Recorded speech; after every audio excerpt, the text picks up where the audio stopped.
Ladies and gentlemen, reaction. This is Ukrainian army invades Belgorod. Russian border collapses. Yeah, this was channel the Enforcer. This is the first time I'm watching this, but yeah, I'm guessing this is like more updated version of it. So we're gonna talk about Ukraine's special military operations, which is like interesting. Sorry. Yeah. So at first, like with the small attacks on like Belgorod and things, right? Belgorod, right? They invaded Kursk and Belgorod. So there have been like attacks on Belgorod, but not that significant for past year or so. But this time, with the help of F-16s and other things, they and like some right-wing Russian groups somehow, and like defector group and Ukrainian troops have basically invaded Russia and like Belgorod, Kursk region and things like that. I'm guessing they also invaded Belgorod because that's what the title says, right? So I guess it makes sense, right? Like this was coming, right? Russia thought the whole special military operation is going to last very short time. It's going to be quicker or something. Didn't happen, and on top of that, all the military corruption came out, all the incompetency in the military came out, right? And now it's at the point where Ukraine is actually invading Russia, which is like, okay, that's like one of the weirdest thing of all time. 10-15 years ago, if you told me this, I'm like, have you lost your damn mind? But apparently that's what's happening, right? So it's going to be interesting. Let's do it. Hello everyone, I'm the Enforcer and welcome to the breaking news. Please make sure to like, comment, and subscribe and support us on Patreon, link in the description below. Today's breaking news is that Ukrainian armed forces continue to advance into the area of Kursk, and not only that, appear to be opening two brand new fronts along the original major front that they currently have that's developing near the town of Sutsa at this moment. We were able to get news today that Ukrainian forces were crossing the area of the Belgorod border near to the village of Peroz, and we got a statement and a video today clearly showing these Ukrainian armed forces are within this village. Знаходиться в населеному пункту Порос, Белгородська область. Слава Україні! Слава 252 батальйону! Героям слава!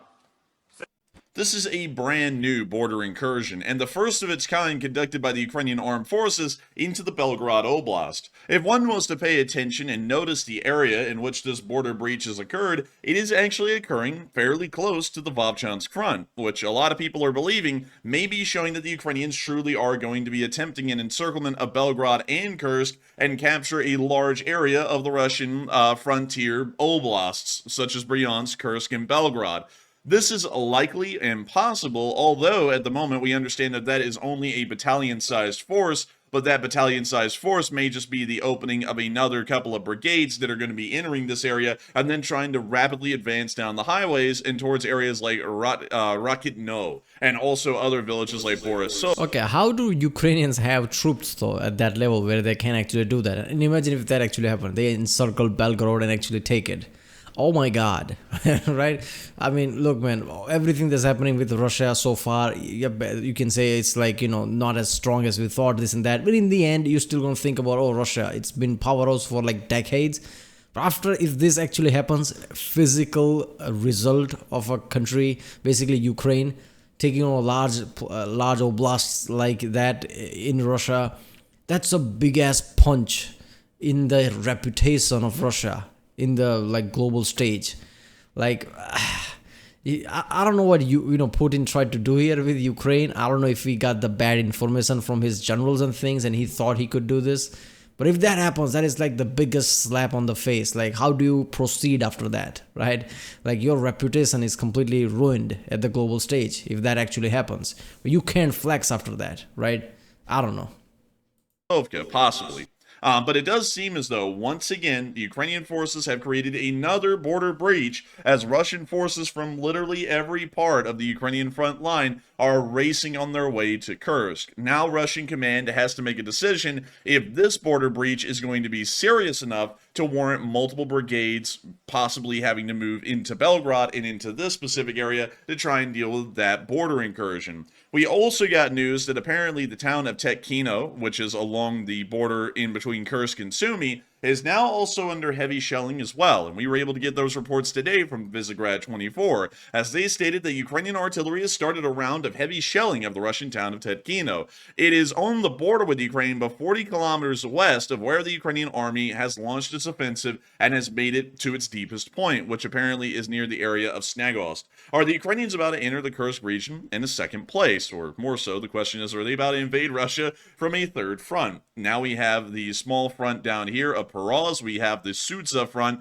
and now we're going to have a possible Tetkino front as well. 3 independent breaches of the Russian border region that Ukrainian armed forces may be conducting, and this may be an attempt to create an incredibly wide front line, and now we're starting to see, if that is the case, a hypothetical battle plan that's evolved here that is a lot more intricate than even the original one, which was fairly complex in the first place. The first Ukrainian offensive, the one that's actually in Russia at this point in Sudza, was made up of multiple brigades. We have heard a number in between 4 brigades to 6 brigades, maybe even 7. Some people have said 7, but that's a little bit high. But beyond that, we have heard that multiple brigades are involved in this offensive. Almost all of them are mechanized or armored brigades. It is a very heavy fighting force, and it is meant to be able to move forward and engage and destroy some of the heaviest and most well-armed Russian units. Uprooting these Ukrainian forces and pushing them back across the border just due to the amount of firepower that each brigade has will be incredibly difficult and will require a lot of Russian manpower and resources to be able to even try and start chipping away at the area that Ukraine now controls within the region. This also is a 3-pronged offensive, aiming on reaching the town of Rilisk, Lgov, and also Kurchatov, and possibly starting a battle on the outskirts of the town of Kursk itself. It appears that it's a fairly intricate offensive. I mean, that's the best way I can explain it. We have 3 different prongs to this one front offensive. It involves multiple... See, the thing with this is, I think Putin has to answer really quickly. Either invade Ukraine from the other side, or like attack this where they're like advancing towards the town of Kursk. Because if Ukraine just like takes a lot of places like this, takes town of Kursk, and Russia doesn't do anything, that's like, what kind of message does that send? So I think like next day or 2, significant things will happen, because Russia has to answer. Like what are they going to do, right? It's all about like how they're going to play it. Are they going to say like, okay, you try to do that, we're going to try to attack like from, near Crimea or something, south of Ukraine? Basically what the gamble is. Ukraine is taking a gamble by doing this, because like that leaves a lot of place, like unattended, right? Easier for Russia to just like progress. So are they going to create pressure in the South Ukraine, so like they all back off from the Kursk or something, or they're going to like defend at Kursk? Like that's the one thing to like look where the response is going to come from. Brigades, a large amount of sustainment units and supply units, and it's of course still ongoing at this moment. We're even hearing rumors that more units may be joining in on this one front and continuing the advance. It's showing that this was a very, very detailed battle plan, and a well-executed one at that, considering the rapid advance of the Ukrainian forces that we've seen so far. But now we're seeing that the plan may even be more convoluted and more complex than the original just Sudza offensive, where they crossed the border and then they began their offensive in 3 directions. Now we're seeing that there may be the opening of a second offensive front, a second breach within this larger offensive, and we might end up having to call this, instead of the Battle of Kursk, this might just be the Battle of the Frontier, as this seems like Ukraine is starting to fight along the entirety of the Russian frontier, in between Belgorod, Kursk, and Bryansk, possibly, although we don't really know a lot of any combat activities happening up near the Bryansk Oblast at this moment. We have heard of occasional shelling here and there around Belaya Borovska, but we haven't heard of any actual border incursions yet.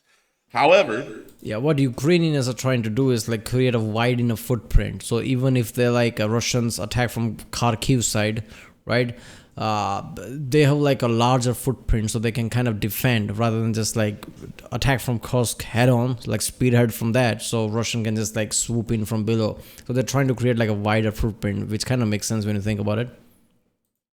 we are going to assume at this point that these may be parts of a larger battle plan or the openings of more Ukrainian brigades possibly flowing across the border and trying to make their way towards major highways and major cities. This is also starting to cement the idea in our minds, on our analysis end, that this may actually be a much larger attempt, that instead of conducting a large temporary border incursion, this may be a large permanent incursion into Russian territory where they attempt to hold as much ground as they can until they can eventually get into a diplomatic negotiation and then trade land for land. Ukraine gets back their land, Russia gets back theirs as well, and everyone ends up being happy, but no one really gets anything out of the war, rather than... Really, everyone's happy? I highly doubt that. Putin's not gonna be happy if he didn't take anything. Like, how is he gonna answer his people? Like, what was all this for? Ukrainians are not gonna be happy, because why would they, right? Most of their infrastructure in major cities looks destroyed. Like, that's not nothing, right? That's billions and billions of dollars of destruction. Like, that's just how long. Even if, let's just say, this war finishes like very soon and both countries go about their day, the recovery for Ukraine, like, how long is that gonna take? That is insane, right? So no side's gonna be happy. That's the problem. That's the thing with this war. Like, if they do come to table, Putin's not gonna say, like, I'm not gonna take anything. Like, what I want to show my people? What if there's a revolution there? What if they try to overthrow me? Putin's not gonna do that. Ukrainians are not going to give away anything, because they're like, we've fought this far, we've lost a lot of things, all our infrastructure is nearly destroyed. Why would we give away anything? We'll defend it when we can, type of shit. So that's the thing. How are they going to come to the table, right? Only thing that can happen is like middle peace type of way. Like, we'll give you back your Belgorod in a few places. You give us back when you took like a bit of it, and let's pause for now. Their original borders. But nevertheless, this is a very interesting occurrence, and it seems as though the Ukrainian armed forces have a far larger battle plan than the already monumental one that we're seeing up at Sudza. Meanwhile, up in the Sudza area, we did get to see that the Ukrainian forces are not only high-end, they're using some fairly high-end equipment. We actually got to see a Ukrainian Tunguska. I cannot state enough how rare a Ukrainian Tunguska is. You very rarely ever see one in the Ukrainian armed forces. There's only about 39 of these things in the entire Ukrainian army, made up of about 900,000 to 1 million people at this point.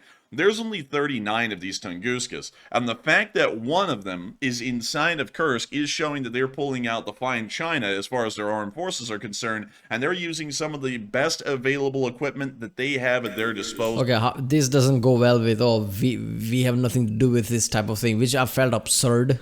Like, why is Ukraine doing that? Like, you don't have to do that. Even like morally, you can say, like, they attacked us, we attacked them. Like, what? This is war. What you talking about? I don't know. Since the Ukraine said, like, oh, by the way, that's definitely us type of way. I don't know. But yeah, F-16s. All this happened in the help of F-16s. Where those came from? Of course, it's Ukraine. Like, it's just, yeah, right. This thing, like, okay, where the other people got this? No, it's Ukrainian army. Not only in the ground forces, such as the Stryker APCs or the infantry fighting vehicle, and also a couple of other vehicles that we've seen so far, they are also pulling out some fairly competent air defense as well, at least for the Ukrainian armed forces. We also got to see a BM-21 Grad. This isn't really that high-tech. This is a fairly run-of-the-mill ordeal, but this is something that is quite interesting to note. An MLRS is a largely saturation-based artillery piece. It isn't meant for precision strikes like an M777 or any other kind of a towed artillery piece. The Grad is meant for wide coverages of a pretty decent area in a quick amount of time. And the fact that they have a Grad in this area is already showing that they are expecting on engaging and hopefully breaking up Russian forces through heavy artillery support like with the MLRS. So once again, to note, it seems as though they are pulling out heavier and rarer equipment in this offensive so far. Yeah, but my question is, they don't have the air dominance yet, right? Like, isn't this a problem? Like, you can, like, even like any civilian, basically, like the channel, can get the images of where these things are. Like, wouldn't that be a problem? What if Russia launches a missile or like a jet plane or something to take it down or something? Nobody has air dominance, right? If you have air dominance, you can flex like that. Put things like this on the ground, like nobody's gonna touch it, because you have like planes in the air. Basically, you control the skies. Nobody does that yet, right? So these are rare things for Ukraine. Like, isn't that a big risk? Like, just keep that there? I don't know. To get ready to deal with the Russians and to make sure that their offensive is on as strong a footing as it possibly can be. Meanwhile, down in the area of Makhnovka, we also got to see the Ukrainian forces threw the flag down off of one of the buildings in the town. This one was captured from what we understand several days ago, but we did get to see the clip of them throwing the flag off of the building right here, and they pull the flag out and toss it right onto the ground, and then they hop down. And then they also got some additional pictures from the village as well. This is near to the area of a small church and monastery. Pretty picturesque, actually. The buildings are pretty classical looking, something that you would see from the 19th century, but nevertheless confirming that they do control Makhnovka.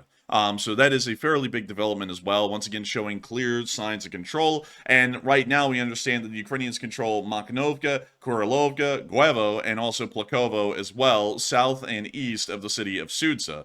Meanwhile, in the Russian areas near Kursk that are still controlled by the Russian armed forces, we did see that the Russians are starting to set up refugee camps within the city of Kursk, and we could see them setting those up right here on clip.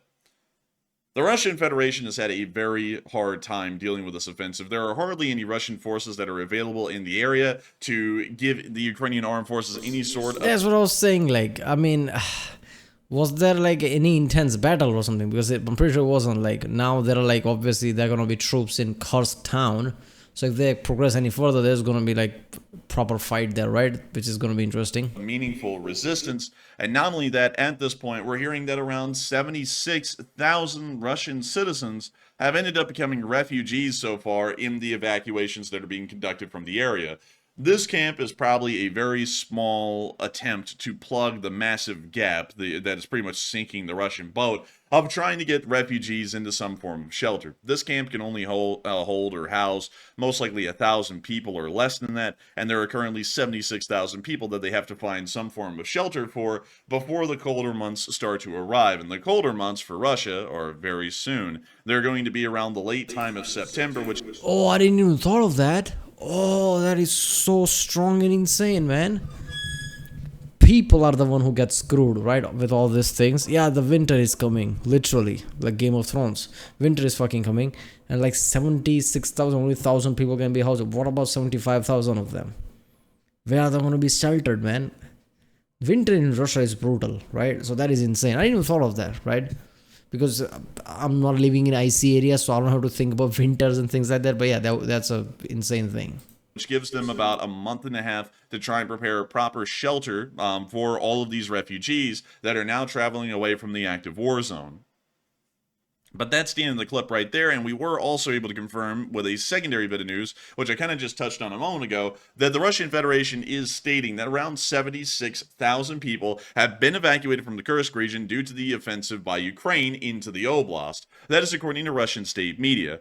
Trying to deal with these amounts of refugees is going to be incredibly difficult, as 76,000 refugees from Kursk is equivalent to the entire population of Bakhmut picking up overnight and leaving the town in a single day. Many people may remember it was actually a couple of weeks back in the day when Bakhmut was being evacuated for the Ukrainians to be able to pick up all these folks and transport them out somewhere and then find them some sort of shelter or some sort of a place to stay. It took about 3 weeks to do that. The Russians have had 76,000 refugees pop up in about 3 days. This is going to be pretty much impossible for them to deal with in any kind of a meaningful way that will be quick and efficient, and so there will be a lot of friction and a lot of anger by the Russian citizenry because they're going to be dealing with incredibly bad conditions. They may be sleeping out of their cars, or they may have nowhere to sleep at all. They may end up sleeping in bus stations, under bridges, near train stations, or anything like that within the city of Kursk or wherever they were ending up until they can find some form of shelter. And the Russian government may end up just giving them the short end of the stick and then just booting them out and telling them you can't stay anywhere but here, and then these folks end up becoming homeless